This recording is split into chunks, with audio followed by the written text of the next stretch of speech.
Dewan Gubernur Bank Indonesia pada 15 dan 16 Februari 2023 memutuskan untuk mempertahankan BI 7-day reverse repo rate sebesar 5,75%. Suku bunga deposit facility juga tetap sebesar 5%, dan suku bunga lending facility tetap sebesar 6,5%. Keputusan ini tetap konsisten dengan stand kebijakan moneter preemptif dan forward-looking untuk memastikan terus berlanjutnya penurunan ekspektasi inflasi dan inflasi ke depan.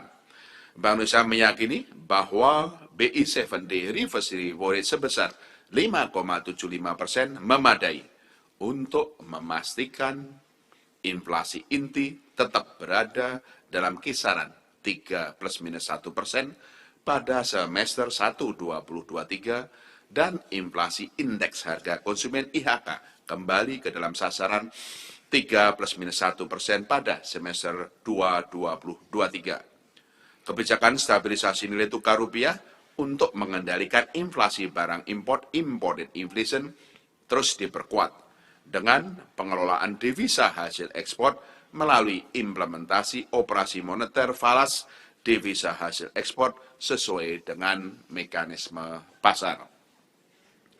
Sehubungan dengan itu, Bank Indonesia terus memperkuat respon bauran kebijakan untuk menjaga stabilitas dan mendorong pertumbuhan ekonomi, yaitu sebagai berikut. Pertama, memperkuat operasi moneter untuk meningkatkan efektivitas transmisi kebijakan moneter. Kedua, memperkuat stabilisasi nilai tukar rupiah sebagai bagian dari upaya pengendalian inflasi, terutama imported inflation, yaitu melalui intervensi di pasar falas dengan transaksi spot, domestic non-delivery forward, DNDF, serta pembelian surat dan penjualan surat berharga di pasar sekunder. Tiga, melanjutkan twist operation melalui penjualan SBN di pasar sekunder untuk tenor pendek, guna meningkatkan daya tarik imbal hasil SBN khususnya bagi masuknya investor portofolio asing dalam rangka memperkuat stabilisasi nilai tukar rupiah. Keempat, memperkuat pengelolaan devisa hasil ekspor melalui implementasi instrumen operasi moneter falas DHE berupa term deposit falas sebagai instrumen penempatan DHE oleh ekspor melalui bank kepada Bank Indonesia sesuai dengan mekanisme pasar. Dan ini akan kita berlakukan mulai per 1 Maret 2023.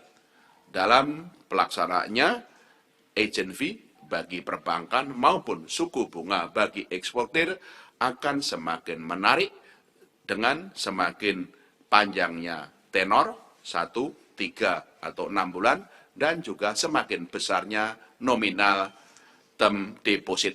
Secara rinci tersebut pada lampiran 1 dari siaran pers ini. 5. Melanjutkan kebijakan transparansi suku bunga dasar kredit SBDK dengan fokus kepada dampak suku bunga kebijakan terhadap suku bunga kredit investasi dan kredit modal kerja sebagaimana pada lampiran 2. Keenam, memperkuat kebijakan digitalisasi sistem pembayaran melalui perluasan KRIS, BI Fast, digitalisasi bansos, transaksi keuangan Pemda, dan moda transportasi untuk mendukung peningkatan konsumsi masyarakat guna mendorong pertumbuhan ekonomi, dan peningkatan transaksi pembayaran cross-border melalui kerjasama KRIS dan interkoneksi sistem pembayaran antar negara.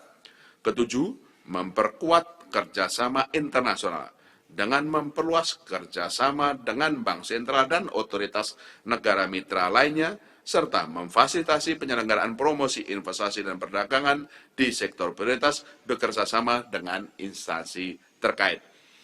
Selain itu, Bank Indonesia melanjutkan koordinasi dengan kementerian lembaga terkait untuk mensukseskan keketuaan ASEAN 2023 khususnya pada jalur keuangan. Koordinasi kebijakan dengan pemerintah pusat, pemerintah daerah, dan mitra strategis juga terus diperkuat. Dalam kaitan ini, koordinasi dalam tim pengendalian inflasi pusat dan daerah, TPIP dan TPID, terus dilanjutkan melalui penguatan dan perluasan program Gerakan Nasional Pengendalian Inflasi Pangan GNPIP di berbagai daerah. Sinergi kebijakan antara Bank Indonesia dengan Komite Stabilitas Sistem Keuangan terus diperkuat dalam rangka menjaga stabilitas makroekonomi dan sektor keuangan, mendorong kredit pembiayaan kepada dunia usaha, khususnya pada sektor-sektor prioritas untuk mendukung pertumbuhan ekonomi dan ekspor, serta meningkatkan ekonomi dan keuangan inklusif dan hijau. Koordinasi dengan KSSK juga diperkuat dalam rangka sinergitas penerapan implementasi dari Undang-Undang P2SK.